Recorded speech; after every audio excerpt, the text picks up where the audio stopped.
World Service, where Alvin Hall is telling the story of a groundbreaking art show.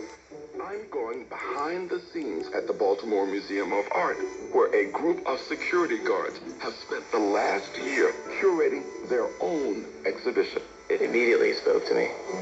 I think since working here made me look at art in a whole new light. bbcworldservice.com/documentaries. In 60 minutes, it's Music Life. I'm Uruguayan singer Jorge Drexler, joined by British singer-songwriter Elvis Costello, American producer and multi-instrumentalist Leo Sidran, and Brazilian singer Marisa Monte. We'll be talking about the role of collaboration in our work and what we owe to reality and what we owe to coordination. After News Hour, this is the BBC World Service, the world's radio station.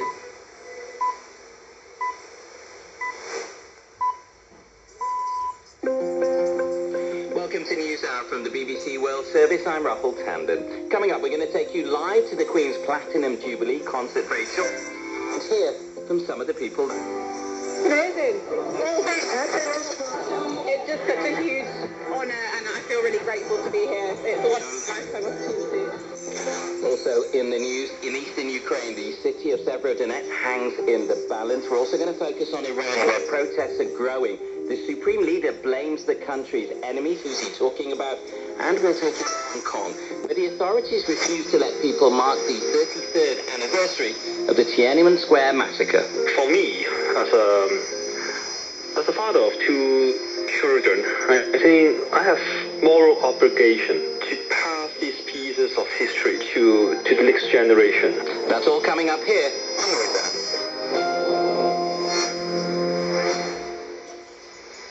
I'm Stuart McIntosh with the BBC News. Hello. Russia says Ukrainian forces in the eastern city of Severodonetsk are retreating towards the neighboring city of Lysychansk. Severodonetsk has been the most easterly city still held by Ukraine and is the main goal of Russia's current offensive. But Ukrainian officials said they were still pushing back Russian forces. Steve Jackson reports. Russia's defense ministry says the Ukrainians have suffered critical losses during the battle for Severodonetsk, up to 90% in some units. It says the Ukrainian forces are now retreating west. While this claim is not confirmed, it is known that the battle for the city has been fierce. Russia has thrown a huge amount of firepower into it, and the Ukrainians have been pushed to their limits.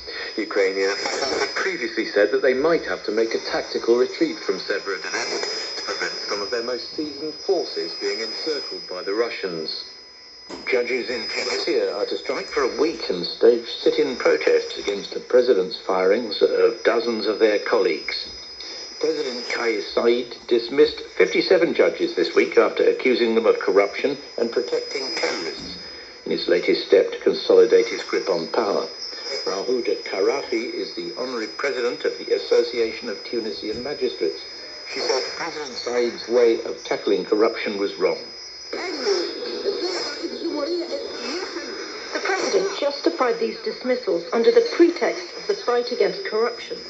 But the fight against corruption should not be conducted outside the law and outside of transparent procedures which give judges the possibility of defending themselves. These transparent procedures allow the truth to be revealed and corruption to be exposed. Brazil's health ministry has begun offering a fourth dose of the coronavirus jab for people over the age of 50 and all health workers. Leonardo Rocha.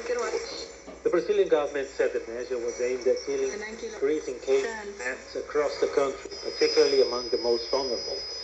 More than 660,000 people have already died of the virus in Brazil. The opposition and health experts say thousands of deaths could have been avoided if President Jair Bolsonaro hadn't dismissed the severity of the pandemic or delayed the purchase of vaccines. The police in Nigeria say a 30-year-old man's died in the capital Abuja after being set ablaze by a mob who accused him of blasphemy. A police spokeswoman said Ahmad Usman, who was a member of a local vigilante group, had got into a heated argument with a Muslim cleric. The row turned violent when a crowd of around 200 people was mobilized in support of the cleric. 2 people have been shot dead by Turkish forces in the Syrian province of Aleppo after they opened fire on crowds demonstrating against rising electricity prices. Protesters in several Turkish-held towns in the province stormed local authority buildings. World News from the BBC. Saudi Arabia has welcomed the first group of Hajj pilgrims from outside the kingdom since the COVID pandemic began in March 2020. Saudi media said 358 pilgrims from Indonesia were welcomed with dates and bouquets of flowers. An open-air concert is underway in front of Buckingham Palace as celebrations continue to mark Queen Elizabeth's Platinum Jubilee. 22,000 people have gathered to watch musicians including Diana Ross, Hans Zimmer and Elton John. Sam Ryder, the UK's entry to the Eurovision, will also be performing. Earlier, he told the BBC how it felt to be part of the lineup. Everyone's together, everyone's smiling. The vibe in London, like today and the last few days, has been just electric and so happy. And it's just wicked to I live in the countryside and just walking around seeing all the buntings outside the shops and families getting together. It's wicked. There's nothing nicer. To be a part of something like this, honestly, I'm probably getting mushy and emotional, but it means so much. This is just the regal icing on the cake. And he's just come off stage. The party at the palace will also see Prince Charles and Prince William making speeches to pay tribute to the Queen.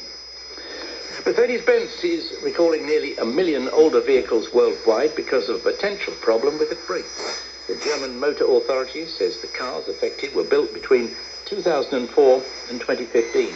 Problems related to corrosion, which in the worst cases could lead to the connection between the brake pedal and the braking system failing. In tennis, the world's #1, Iga Świątek of Poland has won the women's singles title at the French Open. Świątek comfortably beat Coco Gauff of the United States 6-1, 6-3. It's Świątek's second French Open championship title. Victory also means she's now won 35 matches on the trot. And that's